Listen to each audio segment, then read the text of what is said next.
Hello again, Jared here, and this is the third time I'm starting this recording. The mic is not treating me well this morning, so hopefully this is, well, the charm. Third time.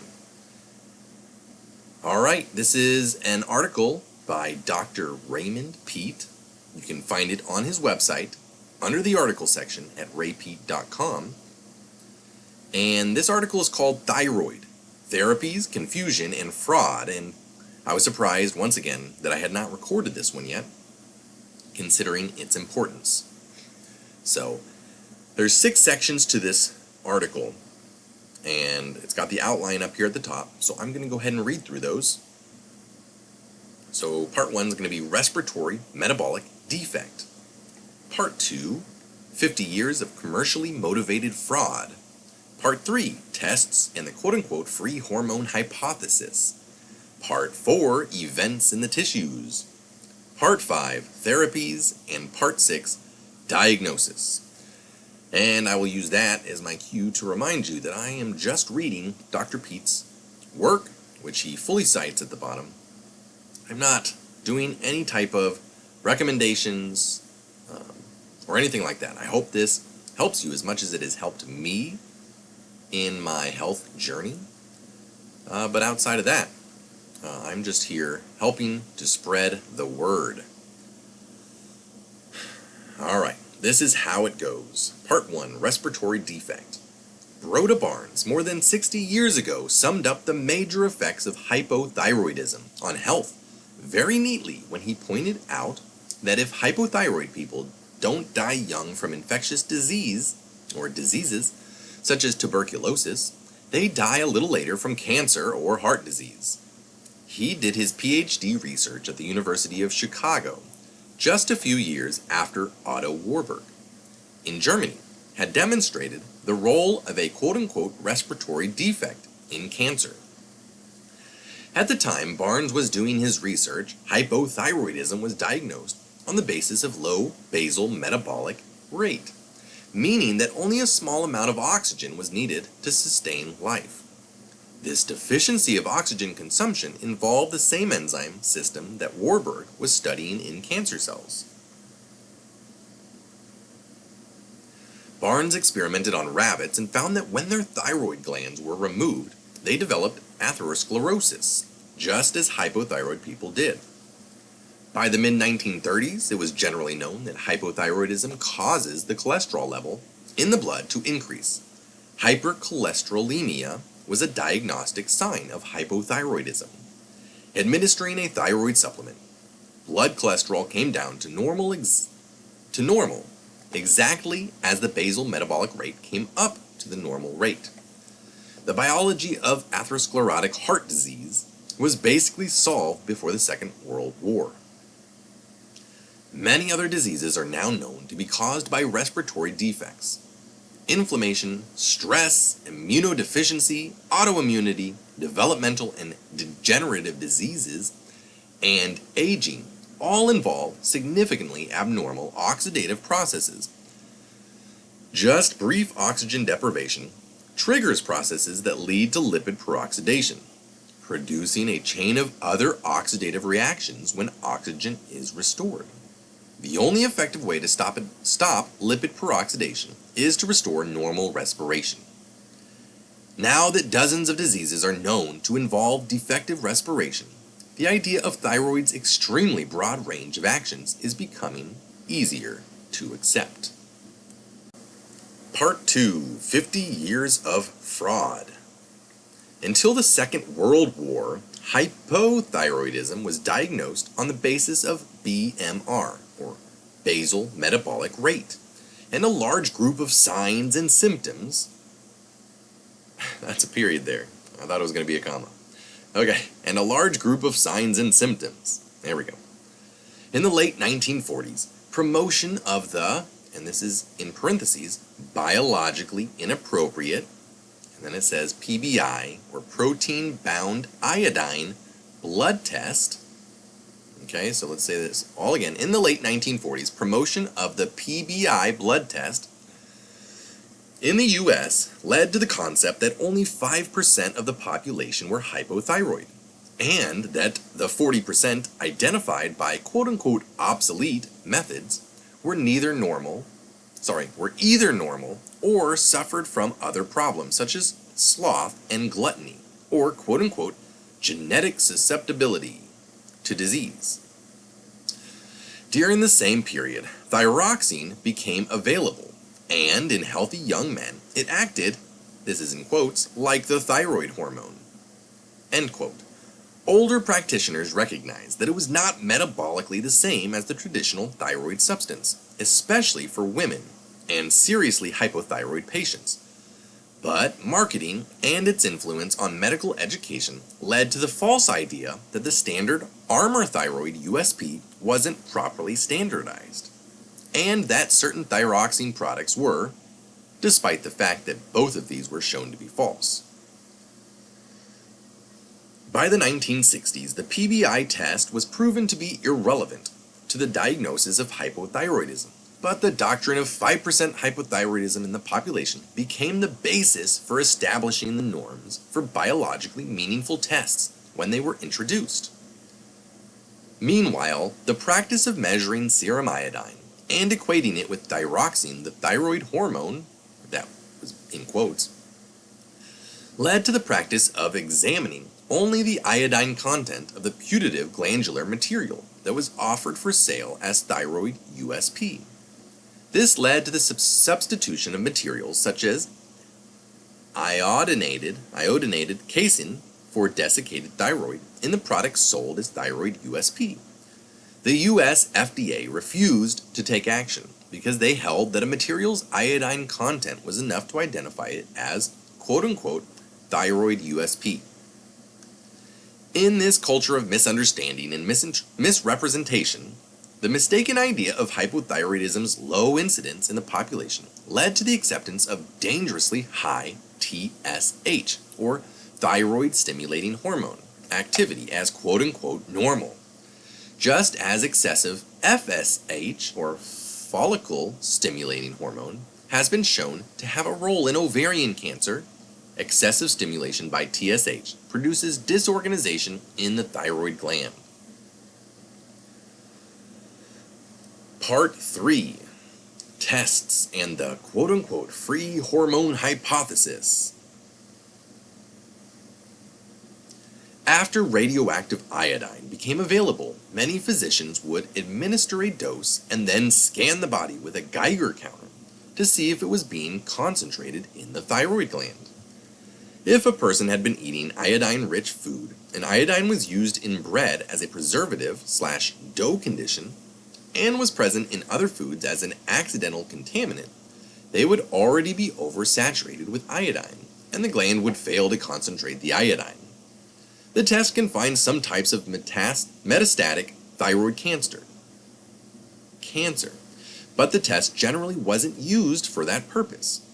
Another expensive and entertaining test has been the thyrotropin release hormone test, or TRH test, to see if the pituitary responds to it by increasing TSH production. A recent study concluded that, and this is in quotes, TRH test gives many misleading results and has an elevated cost/benefit ratio as compared with the characteristic combination of low thyroxinemia and non-elevated TSH. And that's from Bakiri and 1999, some study. But the technological drama, cost, and danger, and this is from another study, of this test is going to make it stay popular for a long time. If the special value of the test is to diagnose a pituitary abnormality, it seems intuitively obvious that overstimulating the pituitary might not be a good idea. E.g., it could cause a tumor to grow. Everything else being equal, as they say, looking at the amount of thyroxine and TSH in the blood can be informative. The problem is that it's just a matter of faith that quote-unquote everything else is going to be equal. The exceptions to the quote-unquote rule regarding normal ranges for thyroxine and TSH have formed the basis for some theories about, and this is in quotes, the genetics of thyroid resistance, end quote. But others have pointed out that when a few other things are taken into account, abnormal numbers for T4, T3, TSH can be variously explained. The actual quantity of T3, the active thyroid hormone, in the blood can be measured with reasonable accuracy using radioimmunoassay, or RIA. And this single test corresponds better to the metabolic rate and other meaningful biological responses than other standard tests do. But still, this is only a statistical correspondence, and it doesn't indicate that any particular number is right for a particular individual. Sometimes a test called the RT3U, or resin T3 uptake, is used along with a measurement of thyroxine. A certain amount of radioactive T3 is added to a sample of serum, and then an adsorbent material is exposed to the mixture of serum and radioactive T3. The amount of radioactivity that sticks to the resin is called the T3 uptake. The lab report then gives a number called T7, or free thyroxine index. The closer this procedure is examined, the sillier it looks, and it looks pretty silly on its face. The idea that added radioactive T3 that sticks to a piece of resin will correspond to quote-unquote free thyroxine is in itself odd. But the really interesting question is, what do they mean by quote-unquote free thyroxine? Thyroxine is a fairly hydrophobic, or insoluble in water, substance that will associate with proteins, cells, and lipoproteins in the blood, rather than dissolving in water. Although the Merck index describes it as quote-unquote insoluble in water, it does contain some polar groups that in the right industrial or laboratory conditions can make it slightly water soluble. This makes it a little different from progesterone, which is simply and thoroughly insoluble in water. Though the term quote-unquote free hormone is often applied to progesterone, as it is to thyroid. In the case of progesterone, the term quote-unquote free progesterone can be traced to experiments in which serum containing progesterone, bound to proteins, is separated by a dialysis membrane from a solution of similar proteins which contain no progesterone. Progesterone quote-unquote dissolves in the substance of the membrane, and the serum proteins, which also tend to associate with the membrane, are so large that they don't pass through it. On the other side, proteins coming in contact with the membrane pick up some progesterone. The progesterone that passes through is called quote-unquote free progesterone, but from that experiment, which gives no information on the nature of the interactions between progesterone in the dialysis membrane or about its interactions with the proteins, or the protein's interactions with the membrane. Nothing is revealed about the reasons for the transmission or exchange of a certain amount of progesterone. Nevertheless, that type of experiment is used to interpret what happens in the body, where there is nothing that corresponds to the experimental setup except that some progesterone is associated with some protein. The idea that quote-unquote free hormone is the active form has been tested in a few situations, and in the case of the thyroid hormone, it is clearly not true for the brain and some other organs. The protein-bound hormone is in these cases the active form. The associations between the quote-unquote free hormone and the biological processes and diseases will be completely false if they are ignoring the active forms of the hormone in favor of the less active forms. The conclusions will be false, as they are when T4 is measured and T3 ignored. Thyroid-dependent processes will appear to be independent of the level of thyroid hormone. Hypothyroidism could be called hyperthyroidism. Alright, so if you guys got that, hypothyroidism could be called hyperthyroidism. Although progesterone is more fat-soluble than cortisol and the thyroid hormones, the behavior of progesterone in the blood illustrates some of the problems that have to be considered for interpreting thyroid physiology. When red cells are broken up, they are found to contain progesterone at about twice the concentration of the serum.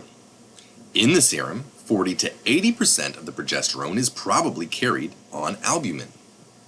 And in parentheses, we have albumin easily delivers its progesterone load into tissues. Progesterone, like cholesterol, can be carried on/in the lipoproteins in moderate quantities. This leaves a very small fraction to be bound to the quote-unquote steroid-binding globulin. Anyone who has tried to dissolve progesterone in various solvents and mixtures knows that it takes just a tiny amount of water in a solvent to make progesterone precipitate from solution as crystals. Its solubility in water is essentially zero. Quote-unquote free, and then it says progesterone, so free progesterone would seem to mean progesterone not attached to proteins or dissolved in red blood cells or lipoproteins. And this would be zero. The tests that purport to measure free progesterone are measuring something, but not the progesterone in the watery fraction of the serum. The thyroid hormones associate with 3 types of simple proteins in the serum: trans-thyroxine, and that's prealbumin, thyroid-binding globulin, and albumin. A very significant amount is also associated with various serum lipoproteins, including HDL, LDL, and VLDL, which is very low-density lipoproteins. A very large portion of the thyroid in the blood is associated with the red blood cells. When red cells were incubated in a medium containing serum albumin, with the cells at roughly the concentration found in the blood, they retained T3 at a concentration 13.5 times higher than that of the medium. In a larger amount of medium, their concentration of T3 was 50 times higher than the medium's.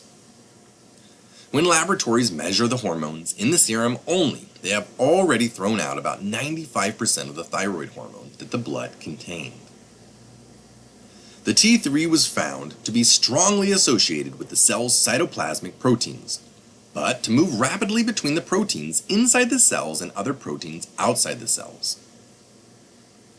When people speak of hormones traveling, quote-unquote, on the red blood cells, rather than, quote-unquote, in them, it is a concession to the doctrine of the impenetrable membrane barrier. Much more T3 bound to albumin is taken up by the liver than the small amount identified in vitro as free T3. That's from Terasaki et al., 1987. The specific binding of T3 to albumin alters the protein's electrical properties, changing the way the albumin interacts with cells and other proteins. Albumin becomes electrically more positive when it binds the hormone. This would make the albumin enter cells more easily, giving up its T3 to the cell. It would become more negative, making it tend to leave the cell.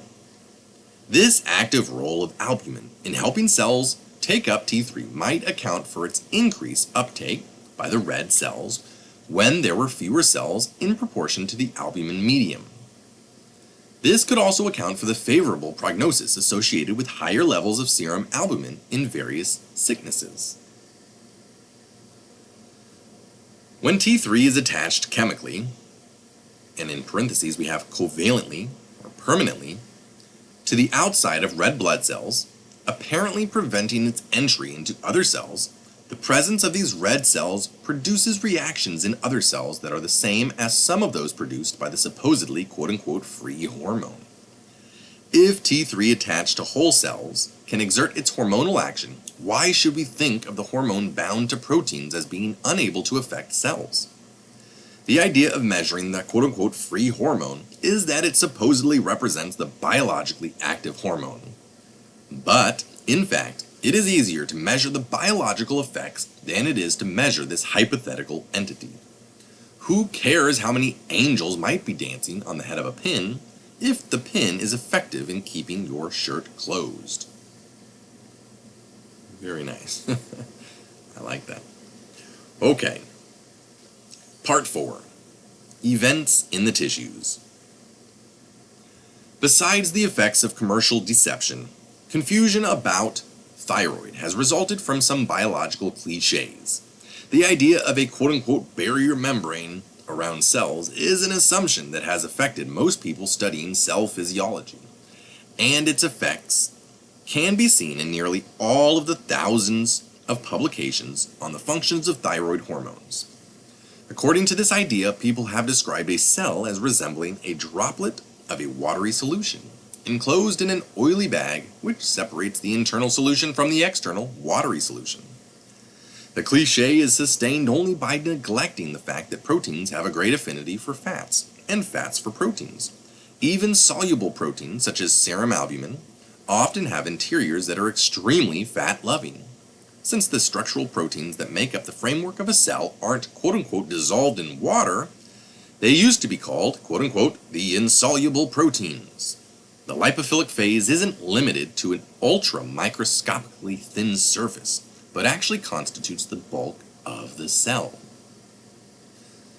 Molecular geneticists like to trace their science from a 1944 experiment that was done by Avery et al. Avery's group knew about an earlier experiment that had demonstrated that when dead bacteria were added to living bacteria, the traits of the dead bacteria appeared in the living bacteria.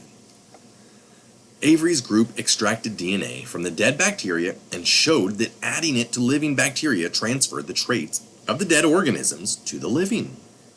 In the 1930s and 1940s, the movement of huge molecules such as proteins and nucleic acids into cells and out of cells wasn't a big deal. People observed it happening and wrote about it.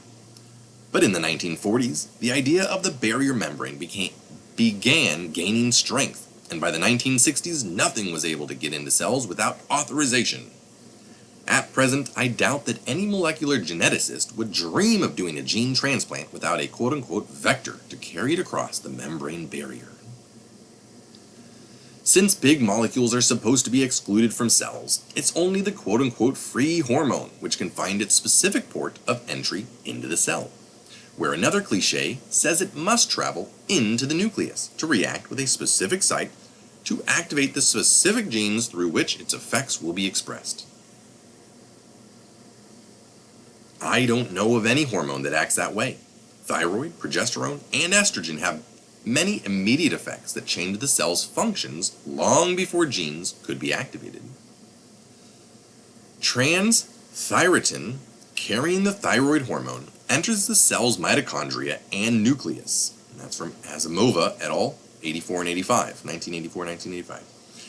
In the nucleus, it immediately causes generalized changes in the structure of chromosomes, as if preparing the cell for major adaptive changes. Respiratory activation is immediate in the mitochondria, but as respiration is stimulated, everything in the cell responds, including the genes that support respiratory metabolism. When the membrane people have to talk about the entry of large molecules into cells, they use terms such as quote-unquote endocytosis and quote-unquote translocases that incorporate the assumption of the barrier.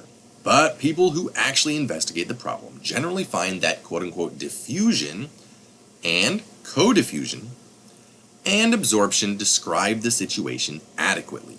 There's a couple of studies there.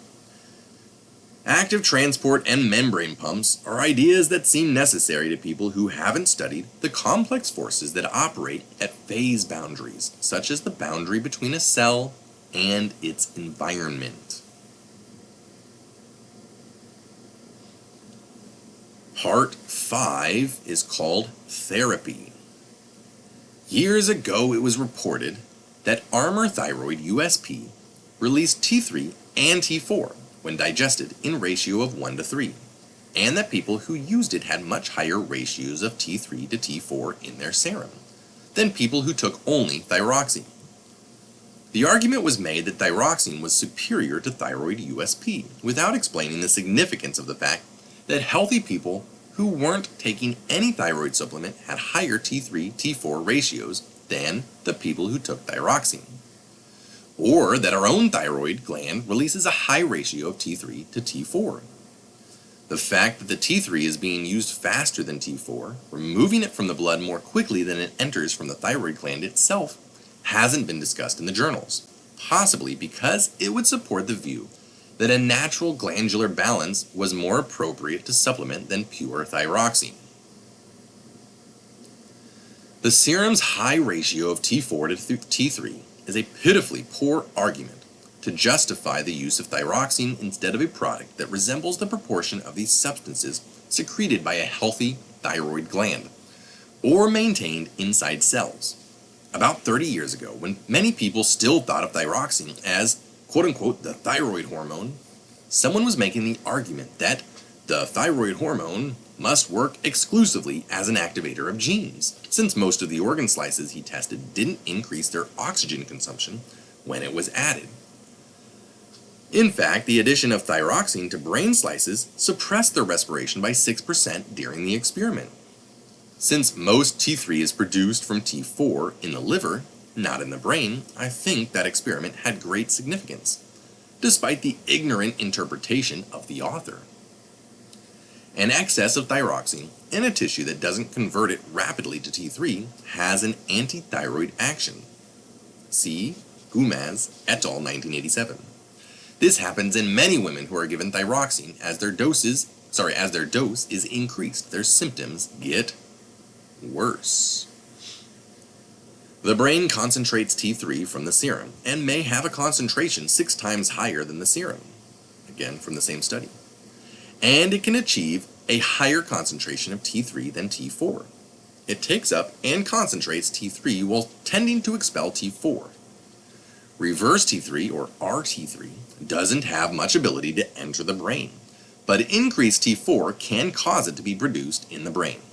These observations suggest to me that the blood's T3-T4 ratio would be very quote-unquote brain favorable if it approached more closely to the ratio formed in the thyroid gland and secreted into the blood, although most synthetic combination thyroid products now use a ratio of 4T4 to 1T3. Many people feel that their memory and thinking are clearer when they take a ratio of about 3 to 1. More active metabolism probably keeps the blood ratio of T3 to T4 relatively high, with the liver consuming T4 at about the same rate that T3 is used. Since T3 has a short half-life, it should be taken frequently. If the liver isn't producing a noticeable amount of T3, it is usually helpful to take a few micrograms per hour, since it restores respiration and metabolic efficiency very quickly. It isn't usually necessary to take it every hour or two, but until normal temperature and pulse have been achieved and stabilized. Sometimes it is necessary to take it 4 or more times during the day. T4 acts by being changed to T3, so it tends to accumulate in the body, and on a given dose usually reaches a steady concentration after about 2 weeks. An effective way to use supplements is to take a combination of T4-T3 dose, e.g. 40 micrograms of T4 and 10 micrograms of T3 once a day, and to use a few micrograms of T3 at other times in the day. Keeping a 14-day chart of pulse rate and temperature allows you to see whether the dose is producing the desired response.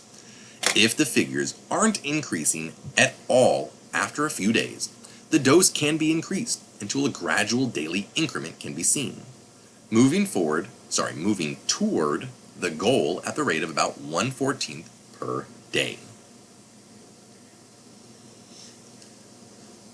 Lastly, in part 6, we have diagnosis. In the absence of commercial techniques that reflect thyroid physiology realistically, there is no valid alternative to diagnosis based on the known physiological indicators of hypothyroidism and hyperthyroidism. The failure to treat sick people because of one or another blood test that indicates quote-unquote normal thyroid function, or the destruction of patients' healthy thyroid glands because one of the tests indicates hyperthyroidism, isn't acceptable just because it's the professional standard, and is enforced by benighted state licensing boards. Toward the end of the 20th century, there has been considerable discussion of quote-unquote evidence-based medicine. Good judgment requires good information, but there are forces that would overrule individual judgment as to whether published information is applicable to certain patients. In an atmosphere that sanctions prescribing estrogen or insulin without evidence of an estrogen deficiency or insulin deficiency, but that penalizes practitioners who prescribe thyroid to correct symptoms, the published quote-unquote evidence is necessarily heavily biased. In this context, quote-unquote meta-analysis becomes a tool of authoritarianism, replacing the use of judgment with the improper use of statistical analysis. Unless someone can demonstrate the scientific invalidity of the methods used to diagnose hypothyroidism up to 1945, then they constitute the best present evidence for evaluating hypothyroidism, because all of the blood tests that have been used since 1950 have been shown to be, at best, very crude and conceptually inappropriate methods. Thomas H. McGavick's 1951 book, The Thyroid, was representative of the earlier approach to the study of thyroid physiology. Familiarity with the different effects of abnormal thyroid function under different conditions at different ages, and the effects of gender, were standard parts of medical education that had disappeared by the end of the century. Arthritis, irregularities of growth, wasting, obesity, a variety of abnormalities of the hair and skin, keratonemia, amenorrhea, if I said that correctly, I'm not sure what that is, tendency to miscarry, infertility in males and females, insomnia or somnolence, emphysema, various heart diseases, psychosis, dementia, poor memory, anxiety, cold extremities, anemia, and many other problems were known reasons to suspect hypothyroidism. If the physician didn't have a device for measuring oxygen consumption, estimated calorie intake could provide supporting evidence. The Achilles tendon reflex was another simple objective measurement with a very strong correlation to the basal metabolic rate. Skin electrical resistance or whole body impedance wasn't widely accepted, though it had considerable scientific validity. A therapeutic trial was the final test of the validity of the diagnosis. If the patient's symptoms disappeared as his temperature and pulse rate and food intake were normalized, the diagnostic hypothesis was confirmed. It was common to begin therapy with 1 or 2 grains of thyroid and to adjust the dose according to the patient's response. Whatever objective indicator was used, whether it was basal metabolic rate or serum cholesterol or core temperature or reflex relaxation rate, a simple chart would graphically indicate the rate of recovery toward normal health. All right, and then we have, again, all the references down here at the bottom.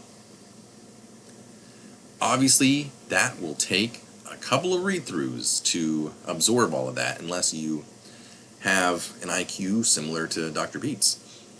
But a lot of fantastic information in there.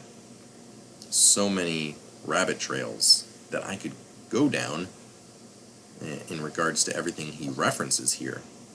So I hope this is helpful to you all. Please like the video, subscribe to the channel so you get notified next time I put another video out, and let me know what you think in the comments and if you have any input as well. I appreciate you guys. Have a great one and see you next time.